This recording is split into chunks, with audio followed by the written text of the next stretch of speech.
बात आज की चैनल के कार्यक्रम आर पार में मैं सुरेंद्र चतुर्वेदी आपका स्वागत करता हूं। आपको पता है कि इस कार्यक्रम के अंदर मैं कुछ समस्याओं को लेकर, कुछ मुद्दों को लेकर आपकी अदालत में हाजिरी देता हूं। आज का जो मुद्दा है वो एक बड़ा दिलचस्प मुद्दा है। आप सुनेंगे तो मज़ा आएगा आपको कि अजमेर में भाजपा और कांग्रेस के बीच अंतरकलह का टूर्नामेंट चल रहा है।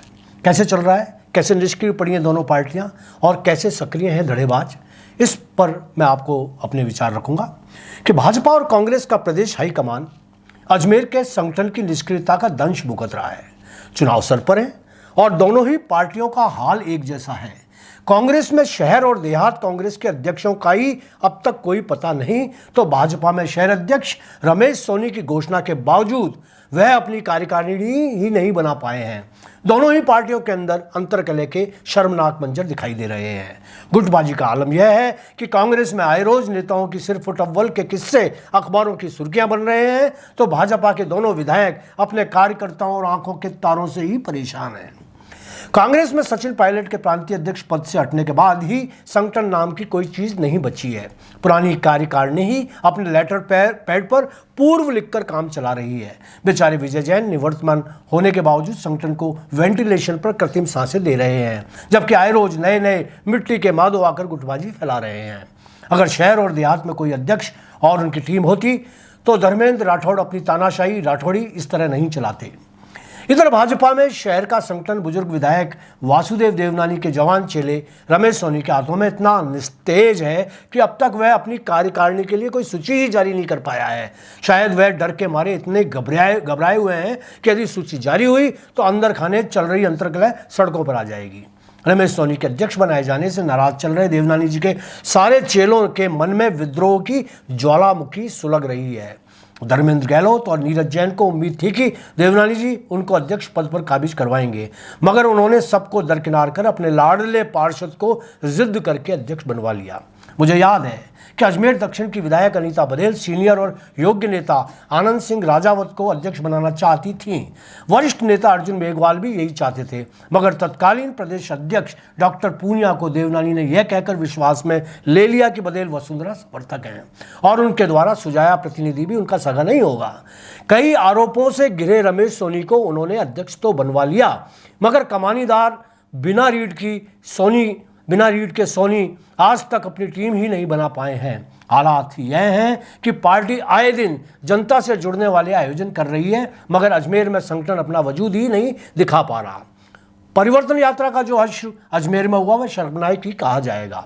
जानकारी मिली है कि यात्रा के स्वागत के बेहद शर्मनाक प्रदर्शन से भाजपा हाईकमान विधायकों से नाराज है। यह भी जानकारी है कि प्रदेश अध्यक्ष सीपी जोशी ने विधायकों को खरी खोटी सुनाई। कांग्रेस में पिछले कुछ दिनों से शहर कांग्रेस को धर्मेंद्र राठौड़ आरटीडीसी से चला रहे हैं। हाल यह है कि पूरी कांग्रेस में हाहाकार मचा हुआ है। अंधे आईने बेच रहे हैं, बहरे विस्फोटक आवाजें निकाल रहे हैं, गूंगे नारे लगा रहे हैं। हाई कमान सचिन और गहलोत के बीच निकटता ला रहे हैं।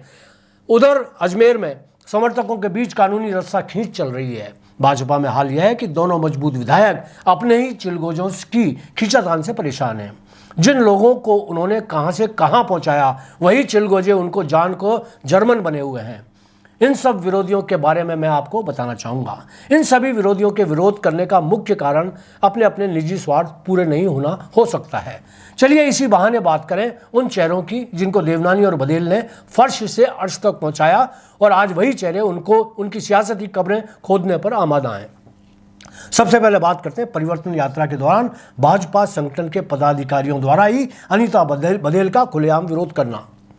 बात करते हैं अनीता बघेल का विरोध करने वाले गुट का नेतृत्व करने वाले रंजन शर्मा की। लोग बताते हैं कि रंजन शर्मा पर जब एसीबी ने की गाज गिरी थी तब उनका ऐसा मानना रहा कि अनीता बघेल को विधायक के नाते उन्हें बचाना चाहिए था, पर शायद उनका सहयोग नहीं किया।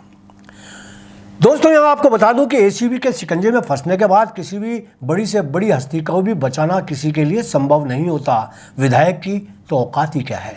और रंजन बाबू, ये आप भी जानते हो कि आप तो घेर कर फंसाए गए थे हरामियों द्वारा, फिर सहयोग की कैसे अपेक्षा की जा सकती है। दोस्तों, रंजन शर्मा ने संभवतः इससे व्यथित होकर ही विरोधियों को इकट्ठा करना शुरू कर दिया।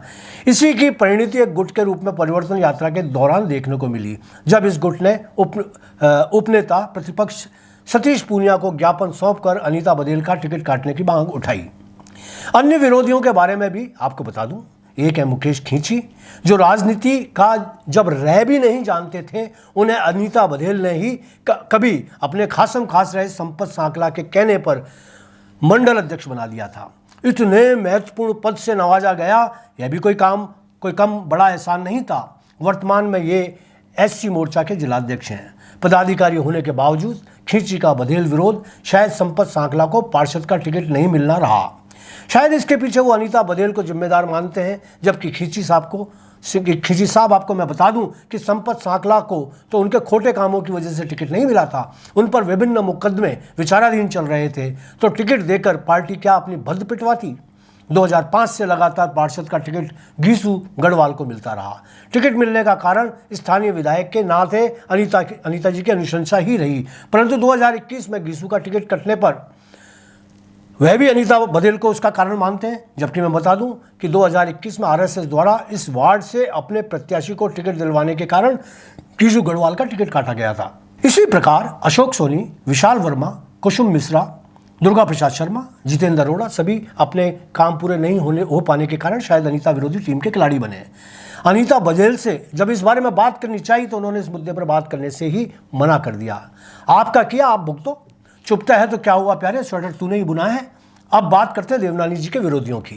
कभी खासम खास रहे नीरज जैन उपमेयर पद में देवनानी द्वारा उनका सहयोग नहीं करने के कारण खुलेआम उनका विरोध कर रहे हैं।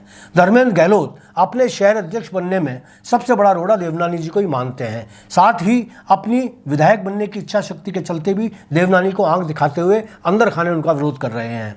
इसी प्रकार ज्ञान सारस्वत, कुंदन वैष्णव, चंद्रेश सांकला भी सोशल मीडिया पर देवनानी का खुलकर विरोध करते नजर आ रहे हैं।